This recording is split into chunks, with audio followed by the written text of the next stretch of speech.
Does salary have anything to do with salt and sauce? How about across different languages? You can tell escribir and skriver are related to each other, or even schreiben und schrijven, but the word write is not related to them. The same way, war can't be related to guerre or guerra, right? Well, surprisingly, war and guerra come from the same word, just as insect and sex have the same origin. Intrigued? Stick around and let's look at etymology and some surprising origins of words.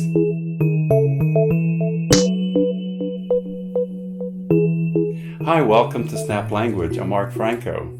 Words have a life of their own. They're born, change, reproduce by generating new words and by spreading into other languages, like viruses.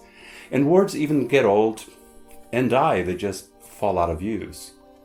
In Latin, they use the word sal, salt, to create the word salarium. Old French borrowed that as salaire. Later, English borrowed that from French as salary. But what was the connection in Latin between salt and salary? Etymologists believe the word was salarium in Latin because it was salt money, or an amount to buy salt, which was very valuable back then. Historical linguistics studies language change over time. Etymology is a subfield of that. It's the study of word origins and derivations and how words change over time. For example, an oxa, many oxen in Old English, became an ox, many oxen in modern English. And that's why ox still has this irregular plural today. Words also change meaning over time. That's what historical linguists call semantic change. For example, originally when nice was borrowed into English from Old French, it meant foolish. Then over time it meant timid, fussy or fastidious, delicate, precise and careful, delightful, and finally, kind and thoughtful. We still have these meanings today, but we lost the original meaning, foolish. Except perhaps when you say someone is too nice. The word meat meant any kind of food in Old English. By around the 1300s, its meaning had narrowed to the meaning we still have today, only animal flesh. Okay, I need to make a disclaimer here. I am not a trained etymologist. I just know enough about the area and find it really interesting. So this video is not meant to be an in-depth study of etymology. That would be a really long video. War comes from Old French guerre. In late Old English, it became where. Well, guerre, where, war. That's how this one word, guerre, became what, on the surface at least, seems to be very different words, guerre, war.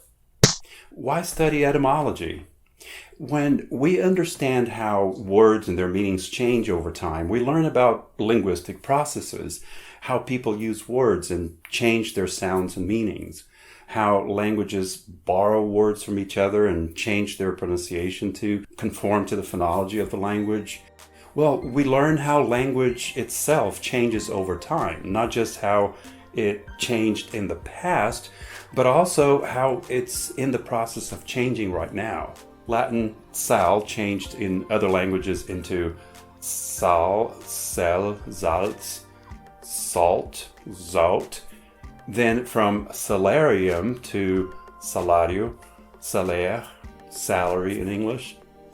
Much later, Japanese then borrowed salary from English as sarariman to mean a person who works for a salary in a corporation, well, a white-collar worker. Sal was also the Latin root word for salsa, anything salted.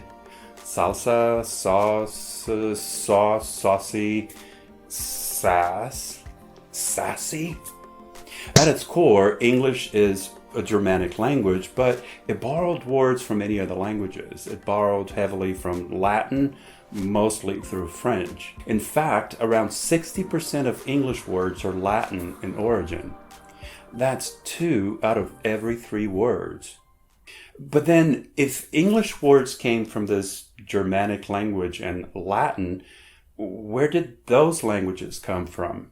Well, many ancient languages left written and historical records that allowed you to go back and study how they evolved over time into today's languages. But can you go further back to before a language even had a writing system? You see, etymologists are really good at back engineering. They examined written and historical records to understand how languages changed. This way they could build backwards to reconstruct a proto-language. Here, proto means the earliest form of a language. So even without written records, they were able to model this proto-language that they call Proto-Indo-European. As people migrated over vast areas, they brought this Proto-Indo-European language with them, and it developed into Germanic, Balto-Slavic, Italic, that's where Proto-Latin fits in, Celtic, Hellenic, where Proto-Greek is, and Indo-Iranian languages. That's a huge spread. So, you want to prepare meals that your whole family will enjoy? Like to be inspired in the kitchen? And make this fit with your busy schedule? Then try out HelloFresh. I love to explore and try out new tastes, and I found a solution that fits my busy schedule. And look at that.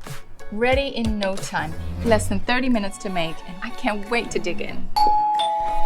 I'm retired, so I find myself with more time on my hands to cook, which is marvelous. Finally, I'm able to jazz up our meals and experiment in the kitchen.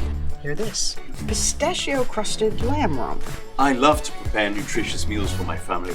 My kids are all about vegetarian dishes at the moment. I wasn't convinced about how much variation there'd be in meatless meals. With HelloFresh, we have lots of options to choose from every week. It's so straightforward. Everything I need comes in the box. Instructions, ingredients, even the spices. Click the blue button, find a plan that's right for you, and get a discount on your first order now. There are new recipes every week, and if you want something else that week, we just pause. I'm still discovering new delicious tastes. I get to rate the recipes and give feedback on the menu.